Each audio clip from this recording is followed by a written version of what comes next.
कसम जो वतन के लिए ही कफन में छिपे जल के इनकलाब की रक्त ज्वाला में जो राख बनकर मही के दफन में छिपे उनको लाखों नमन लेखनी कर रही क्रांति को कर नमन जो चमन में छिपे।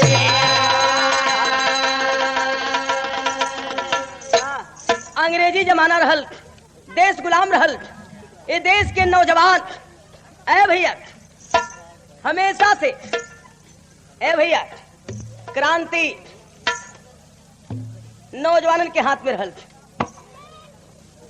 तो देश के नौजवान ऐलान कर दिए, लेकिन क्या ऐलान कर दिए?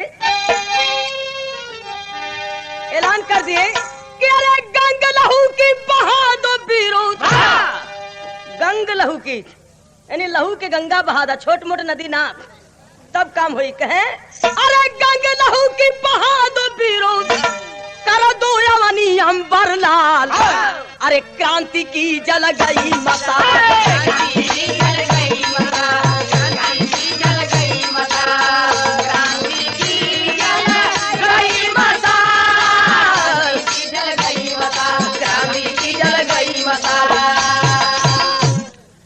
भैया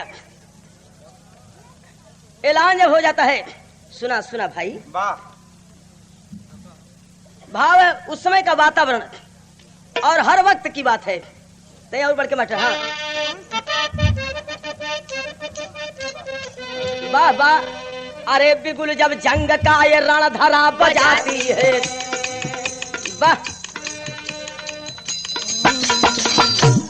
बिगुल जब जंग का ये रणधरा बजाती है, आवाज क्रांति की कड़कड़ में लहर लाती है, देश के कोने कोने जुल्म की धड़की आगी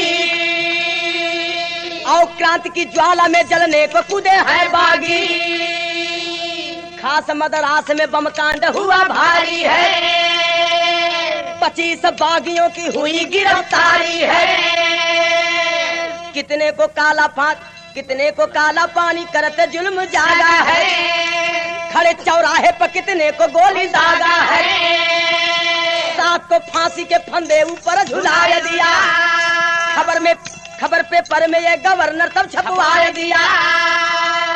मद्रास में 25 आदमी पकड़े गए, क्रांति का झंडा निकाले हुए, उसमें से कुछ को काला पानी और कुछ को खड़े चौराहे पर गोली दागा गया, 7 आदमी को फांसी का हुक्म हुआ। और इसके बाद पेपर में निकलवा दिया गवर्नर, मद्रास का गवर्नर पेपर में निकलवा दिया कि यहाँ अंग्रेजों का राज सुरक्षित चल रहा है, यहाँ की क्रांति ठंडी पड़ गई, यहाँ के क्रांतिकारी ठप पड़ गए। ये खबर जब पेपर में छपी है, चारों तरफ चर्चा चली है, लेकिन तर्ज बदल गई मास्टर।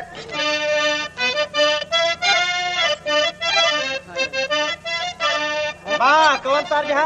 तर्ज वही है कि ये गोटेदार लहंगा निकलूं जब डाल के, गोटेदार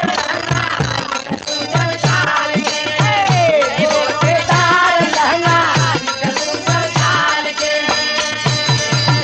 ये गोटेदार लहंगा निकलूं जब डाल के, छुरियां चल जो में मतवाली चाल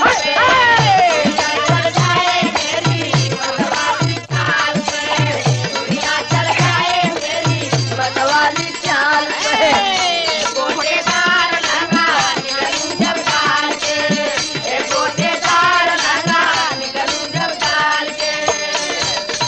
ये तो तर्ज, लेकिन गाना का भाव हो कि बादल से निकली बिजली, बादल से बिजली निकली और गिरी कहाँ? कि बादल से निकली बिजली टूटी गुलाब में, बादल से निकली बिजली टूटी गुलाब में, बादल से निकली बिजली टूटी गुलाब में, बादल से निकली बिजली टूटी गुलाब में। अरे दर दर फैली है चर्चा पूरे पंजाब में, दर दर फैली है चर्चा पूरे पंजाब में, दर दर फैली है चर्चा पूरे पंजाब में, बादल से निकली बिजली टूटी गुलाब में, बादल से निकली बिजली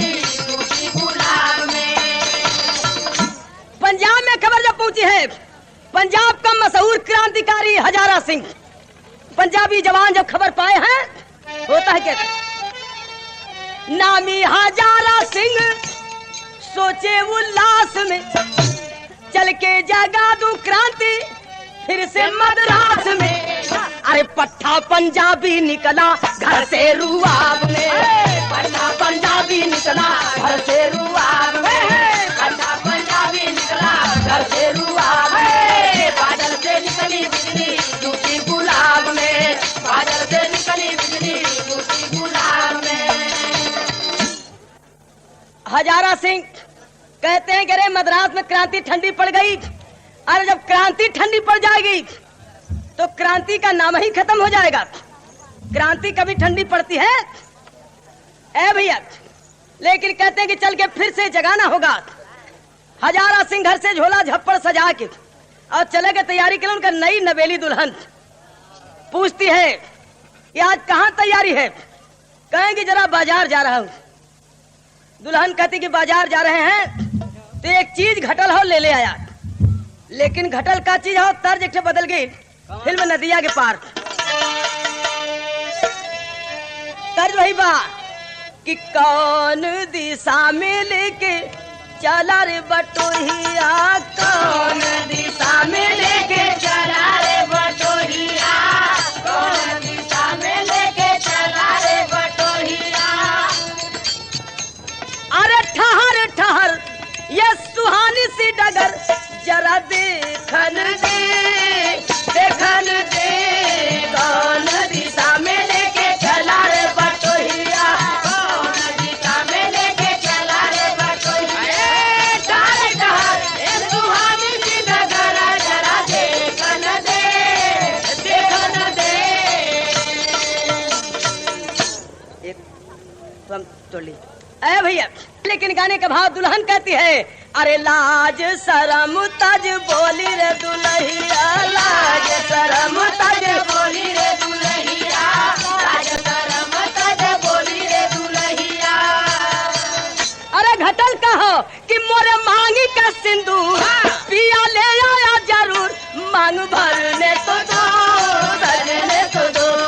लाज शरम तज बोली काहे कम कर दो एक कम का कर बोली रे दुल्हिया, मोरे मांगी का सिंदूर पिया ले आया जरूर, मांग भरने तो दो, भरने तो दो। कहती है कि सिंदूर चाहिए, थोड़ा सिंदूर घट गया है, लौटती बार लेके आइएगा। हजारा सिंह कहते अगर लौटूंगा तो जरूर लाऊंगा और न लौटूं तो चिंता मत करना। अरे वादा मिलन का करके सिपहिया, वादा मिलन का करके सिपहिया, वादा मिलन का करके सिपहिया। अरे वीर तोहरा सवरिया गोरी पगारी कसरिया, आज रंगने तो दो, सजने तो दो। ओ लाज शरम तज बोली रे दुल्हिया, लाज शरम तज बोली रे दुल्हिया, मोरे मांगी का सिंदूर पिया ले आया जरूर, मांग भरने तो दो, सजने तो दो। ए भैया, सिंदूर मांग रही है लेकिन वो कहते हैं कि लौटू की जरूर कुछ गड़बड़ बात, न लौटे का सवाल का होला। बाजार जात हो तो जरूर लौटवा। करण की देखा भाई, बाजार हम जाते जरूर, लेकिन ऐसे ने बाजार में जाती जहां से लौटना बड़ा मुश्किल हो। तो दुल्हन कहती है एक बात, और तर्ज मास्टर भोजपुरी जरा ऊपर से, जरा ऊपर से।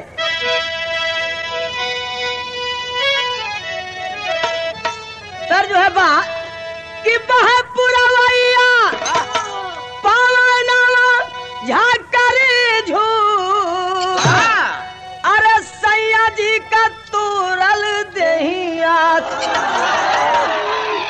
डाला दिया होने हुजूर, सैया जी का तोरल दहिया डाला दिया होने हुजूर, सैया जी का तोरल दहिया डाला दिया होने हुजूर, सैया जी का तोरल दहिया। ये तो तरह, लेकिन गाना का भावा दुल्हनिया कहे कि सनहिया का टूटल जल दूर, अरे टूका टूका होला हो कर जावा गठरिया डूबा रसबूर, टूका टूका होला हो कर जावा गठरिया डूबा रसबूर, टूका टूका होला हो कर जावा गठरिया डूबा रसबूर, टूका टूका होला हो कर जावा। दुल्हन कहती है कि जीवन में घाटा एक बेर लग जाई, सुना सुना सुना,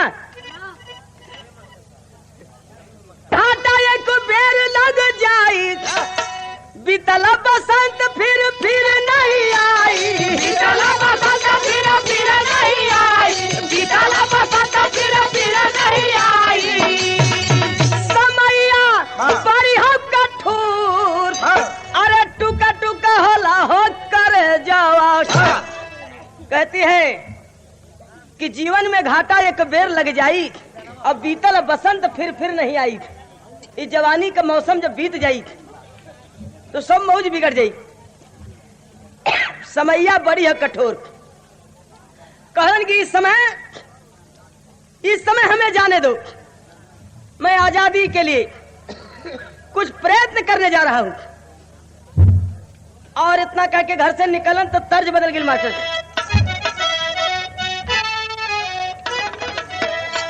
तर्जवा है बात कि गोरिया मुश्किल बाजीना तेरी गली में, ए बीर बाका बरागी बागी बनाना, बीर बाका बरागी बागी बनाना, बीर बाका बरागी बागी बनाना, और घर दुल्हन सब त्यागी बागी बना बागी बना बागी बनाना हो, बीर बाका बरागी बागी बनाना, बीर बाका बरागी बागी बनाना, बीर बाका बरागी बागी बनाना।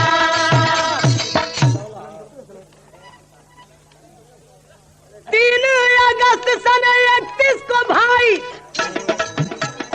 वीर हजारा का मद्रास आई, ठंडी हो गए नयागी बागी बना बागी बना बागी बनाना हो, वीर बाका बरागी बागी बनाना, वीर बाका बरागी बागी बनाना, वीर बाका बरागी बागी बनाना। 3 अगस्त सन 31 को मद्रास पहुंच जाते हैं हजारा सिंह मद्रास पहुंच के, ऐ भैया महारानी लक्ष्मीबाई के खानदान की एक लड़की थी जिसका नाम था कजरी क्रांतिकारियों की मदद करती थी। रात्रि के बेला में उस कजरी के पास पहुंचते हैं, लेकिन रही क्रांतिकारियों के साथ ही, अरे कजरी वाला खास भेष बदल कर छिपते छिपते पहुंचा उसके पास। कजरी के पास पहुंच के हजारा सिंह कहते कि अरे लड़की, मैं सुना हूं कि मद्रास में क्रांति ठंडी पड़ गई, यहाँ के क्रांतिकारी सब ठप पड़ गए, अंग्रेजों का राज बड़े शांति से चल रहा है। कजरी कहती कि पेपर में तो ऐसे ही छपा है। तो हजारा सिंह कहते हैं कि पेपर में छपा है तो एक काम कर, मेरे आने का संदेश यहाँ के भारतीयों को भिजवा दे और कहवा दे कि लोग गंगा सागर नहा के तरह जालन, कुंभ नहा के तरह जालन, गरहन नहा के तरह जालन, कहवा दा कि तरह के बहुत बड़ा साधन निकलल बैठे, स्वर्गे जाए का रास्ता खुल गल हो। कह कैसे? हजारा सिंह कहते हैं, ए शौकीन, ए शौकीन, पैगाम बांट दो। हजारा सिंह कहते हैं कि अरे बलि के लहू कुंड में मिले मोक्ष का धाम, और बलि के लहू कुंड में मिले मोक्ष का धाम, क्रांति का ये पैगाम बांट दो। बलि के लहू कुंड में मिले मोक्ष का धाम, क्रांति का ये पैगाम बांट दो। बलि के लहू कुंड में मिले मोक्ष का धाम, क्रांति का ये पैगाम बांट दो।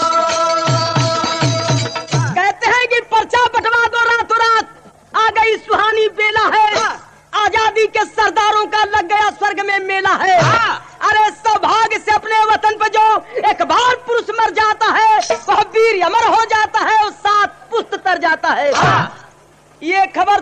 पुलिस वालों को दे दो और एक पत्र गवर्नर को दे दो, जो कहा है, जिस गवर्नर ने छपवाया है कि भारत की क्रांति ठंडी पड़ गई, उसे भी खबर भिजवा दो। एक पत्र गवर्नर को दे दो कि कुछ लाल महीने खोया था, अरे भारत की क्रांति मरी नहीं, एक सिंह फकत बस सोया था। जुग जुग से धरती के खातिर क्रांति पर बलियां चढ़ती है, हजारों हजारों मिट जाए पर क्रांति कभी न मरती है। अरे भैया, कजरी कहते कि तोहरा ऐसा भाई का जरूरत रहल, यहाँ बड़े मौके से आ गिला, लेकिन तर्ज बदल गई।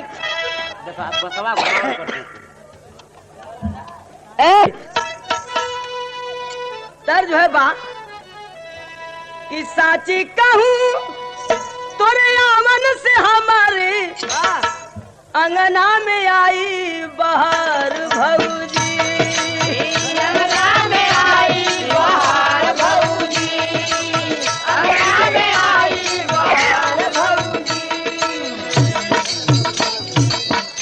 लक्ष्मी की सूरत ममता की मूरत, लक्ष्मी की सूरत ममता की मूरत, लक्ष्मी की सूरत ममता की मूरत, अरे लाखों में एक हमार भौजी, लाखों में एक हमार भौजी, लाखों में एक हमार भौजी।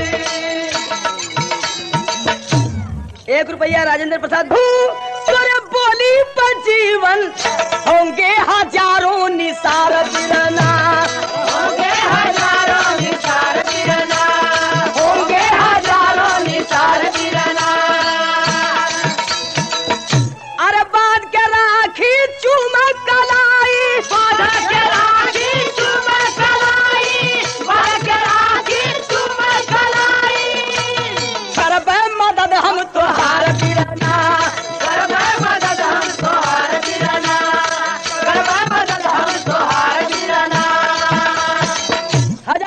कलाई में राखी बांध देती है कांचल फाड़ के और कहती है कि भैया आज से तुम्हें भाई मान के तेरे साथ रह करके मद्रास में क्रांति को फिर से जगाएंगे। लेकिन एक बात याद रहेगी, बड़े मौके से आए हो। कौन मौका? कि कल गवर्नर का यहाँ भाषण, खत्म करो जुर्मी का शासन। कल सामने पार्क में गवर्नर का भाषण है और इसीलिए कहते हुए बड़े मौके से आए हो कि कल की सुबह रंग दो लहू से, कल की सुबह रंग दो लहू से, कल की सुबह रंग दो लहू से। गोलिन का होई बवछार बिरना, गोलिन का होई बवछार बिरना, गोलिन का होई बवछार बिरना। कल की सुबह रंग दो लहू से, गोलिन का होई बवछार बिरना। सवेरे जब भाषण करने के लिए आता है गवर्नर, उसे बता दिया जाए कि भारत की क्रांति ठंडी है कि गर्म है। ए भैया, लेकिन कैसे? अरे सिंगा सिंगानी भाई बहन की टोली बोली जिंदाबाद, अरे सिंगा सिंगानी भाई बहन की टोली बोली जिंदाबाद। और आज चलेगी दुश्मन ऊपर गोली बोली जिंदाबाद, आज चलेगी दुश्मन ऊपर गोली बोली जिंदाबाद, आज चलेगी दुश्मन ऊपर गोली बोली जिंदाबाद, आज चलेगी दुश्मन ऊपर गोली बोली जिंदाबाद, जिंदाबाद, आज चलेगी दुश्मन ऊपर गोली बोली जिंदाबाद, आज चलेगी दुश्मन ऊपर गोली बोली जिंदाबाद। ठीक पार्क के सामने छत के ऊपर दोनों बैठ जाते हैं। अरे आया पार्क में, जबकि गवर्नर निकला बग्गी बाहर हो, छत के ऊपर छिप के बैठा नामी बीर दिलावर हो। छत के ऊपर कजरी और हजारा दोनों सामने बैठे हुए हैं। जब बग्गी से गवर्नर आया है, एक पैर बाहर निकाला बग्गी से उतरने के लिए, तब तक कजरी कहती कि भैया यही है वो जो पेपर में खबर दिया था कि भारत की क्रांति ठंडी पड़ गई, मद्रास में क्रांति ठंडी पड़ गई, इसे बता दो, बता दो क्रांति ठंडी है कि गर्म है। कहती है अरे दिखला दो गिदड़ को क्रांति दिल खोली बोली जिंदाबाद। अब बारूदों से भर देंगे हम गोली बोली जिंदाबाद, बारूदों से भर देंगे हम गोली बोली जिंदाबाद, बारूदों से भर देंगे हम गोली बोली जिंदाबाद, बारूदों से भर देंगे हम गोली बोली जिंदाबाद, बारूदों से भर देंगे हम गोली बोली जिंदाबाद, बारूदों से भर देंगे हम गोली बोली जिंदाबाद।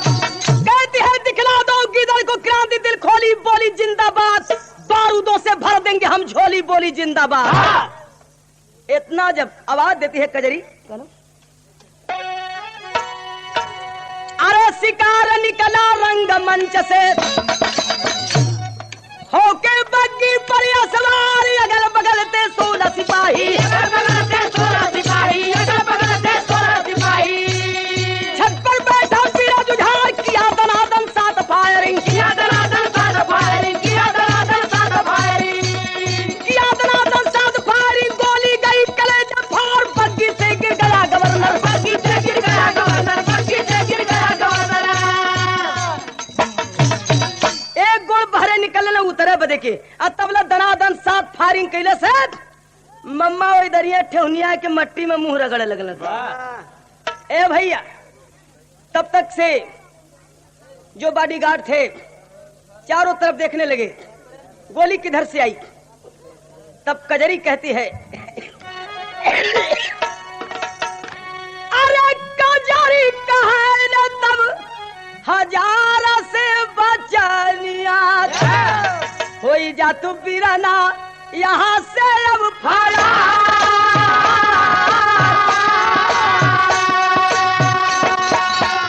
अरे तब तक रोकती हूँ मैं गुरु को। कजरी कहती है कि अरे भैया एक काम करो, मैं गोरों को जब तक रोकती हूँ और तू यहाँ से फरार हो जा, भाग जा। बोले हैं हजारा सिंह बतिया भी क्या। हजारा सिंह कहते कि अरे लड़की, तुम महारानी लक्ष्मीबाई के खानदान की लड़की होकर के मुझे भागने का तरीका सिखलाती है, भगोड़ा बनाती है मुझे। कहते हैं कि अरे बतिया रे जमन कहीं के पूजावे और करे के निभावे है होला असल प्यार। तो भाई बहन का कैसे तोड़ दे ना दावा, तू मुझे भाई बना के राखी बांधी है, तो इस राखी की कीमत क्या इतनी जल्दी खत्म कर दूं मैं? बात वही है जो कह के पूरा किया जा, प्यार वही है जो करके निभाया जा।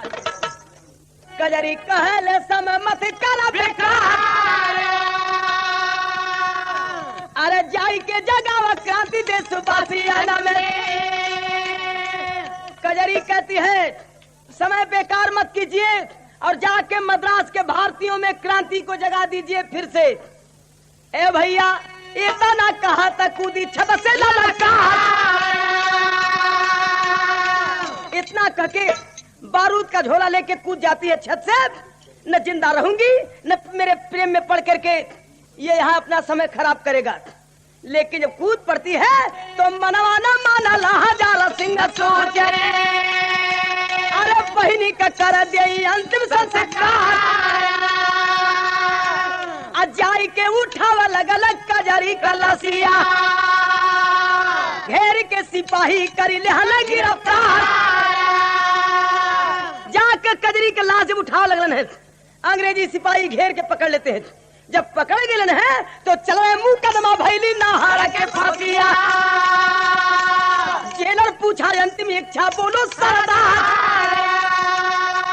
मुकदमा चला, मुकदमे के दौरान गवर्नर के मारने वाले को फांसी का हुक्म हुआ। और जब फांसी का हुक्म हुआ, जेलर पूछा कि तुम्हें फांसी का हुक्म हो चुका है, कोई तुम्हारी अंतिम इच्छा हो, कोई चाह हो तो बोल दो। हजारा सिंह कहते हैं कि एक चाह है। कहे क्या? अरे हसल है खा खा के तब हजारा सिंह बोले कि जनता के बीच हो फांसी हमारी। इच्छा यही है कि पूरी मद्रास के भारतीय जनता के सामने मेरी फांसी हो, और हो सके तो मेरी दुल्हन को बुलावा दो। अरे मरने से पहले मिलूंगा एक बार, अरे पाई के खबर यहाँ हजारा का दुल्हनिया। अरे फांसिया के दिन पहुंची जेला मझार। हाँ, ये रामलाल गुप्ता दुल्हन जिस दिन फांसी का दिन था उसी दिन पहुंचती है, और जेल के अंदर पहुंच कर जब सामना होता है तो हजारा सिंह कहते हैं कि प्रिय एक बात है, कहे क्या? अरे मटिया का कर्जा चुकवहू न पवली, कि सेनुरा का तोहर होई गई कर्जदार, सेनुरा का तोहर होई गई कर्जदार, सेनुरा का तोहर होई गई कर्जदार। चला था मिट्टी का कर्ज चुकाने, लेकिन तेरे सिंदूर का कर्जदार हो चुका हूं। दुल्हन कहती है कि पतिदेव आप जा ही रहे हैं दुनिया से, तो दम लेके मत जाइए। एक बात याद कर लीजिए, जो सिंदूर आपने दिया वो सिंदूर बिर्र औरतों को मिलता है। कहती है आखिरी भाव मास्टर तैसा उर्पत्ति आए हैं। और दुल्हन कहती है अरे सनुरा का हमारा भाई किरती, कि चमक फांसी के सिंहासन पर पिया का मूर्ति, चमक फांसी के सिंहासन पर पिया का मूर्ति, चमक फांसी के सिंहासन पर पिया का मूर्ति, पिया का मूर्ति हो, पिया का मूर्ति हो, पिया का मूर्ति, चमक फांसी के सिंहासन पर पिया का मूर्ति, चमक फांसी के सिंहासन पर पिया का मूर्ति। ये दुरुपैया यादनी बाबू ममता का पीर हो, अरे नारी वह धन जेकर सजना बाबीर हो, और जन्मे जहाँ धन वहाँ का धरती, चमके फांसी के सिंहासन पर पिया का मूर्ति। बेटा वही धन है जो अपनी माँ के पीड़ा को हरे, स्त्री वही धन है जिसका पति वीर है, धरती वही धन है जहाँ आप जैसे सपूतों ने जन्म लिया था। अरे लाई हूँ सौगात पिया रंग के केसरिया, अरे चलती की बेरी एक बेर बांधला पगरिया, स्वर्ग के द्वार पर कर आरती, चमके फांसी के सिंहासन पर पिया का मूर्ति। केसरिया रंग के ले गई थी। कहती है कि एक बार अंतिम बार चलने से पहले सिर पे केसरिया बढ़ा के पंजाबी जवान मर्द की तरह से फांसी के फंदे पर जाइए। अरे सिर पर केसरिया पगरिया सजाए के, और हंसते हंसते चल गई फांसिया पर जाए के,